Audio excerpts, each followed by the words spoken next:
Okay, so this is a new version of an old feature with Tim and I. We're going to call this SMART, which is Sales and Marketing Alliance Real Talk.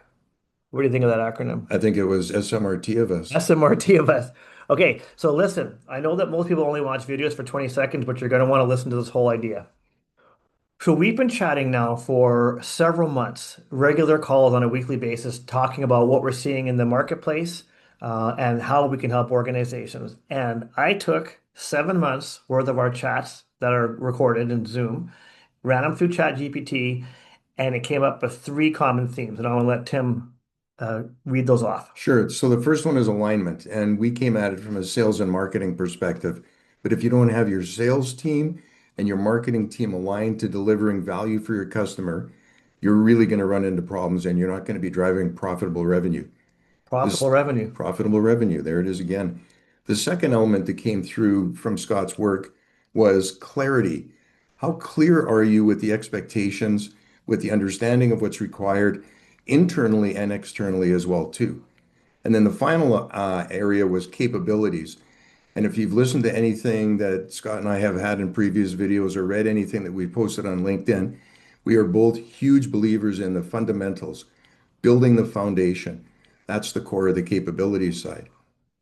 So two things, three things actually, but one, I'm realizing now that we're sitting together how much shorter I am than you. I'm gonna have to sit on a book because this is disproportionate. I'm slouching. So this is interesting, right? So three key themes around alignment, clarity, and capabilities or fundamentals from 7 months of conversation between two old dogs in sales and marketing.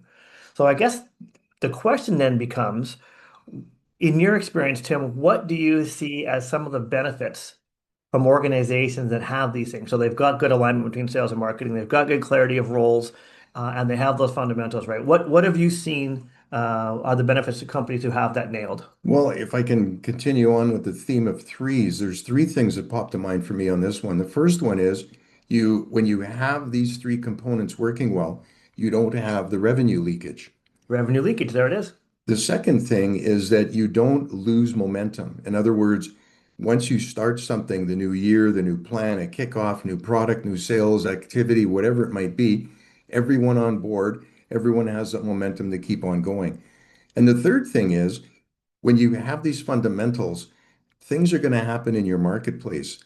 You are now better equipped to handle a situation that arises in the marketplace because you've got a strong foundation to make any changes and adaptations to.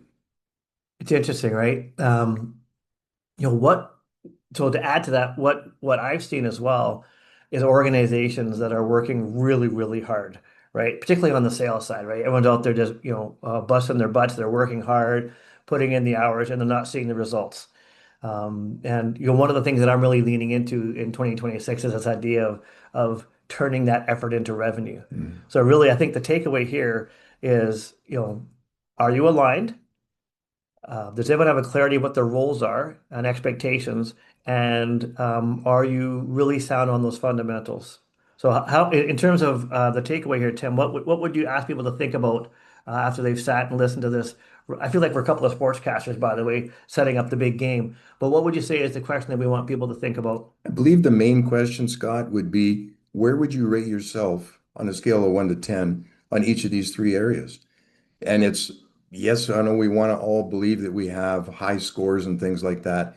However, the reality is, if you're anything less than what your best expectation is, Nice. there's a gap somewhere. And only when you do an honest assessment will you be able to determine where that is. So the question is, how would you rate yourself on these three things? That's a starting point to figure out where you might want to look for improvement. Great question. And now we prepare for the big game. Go team.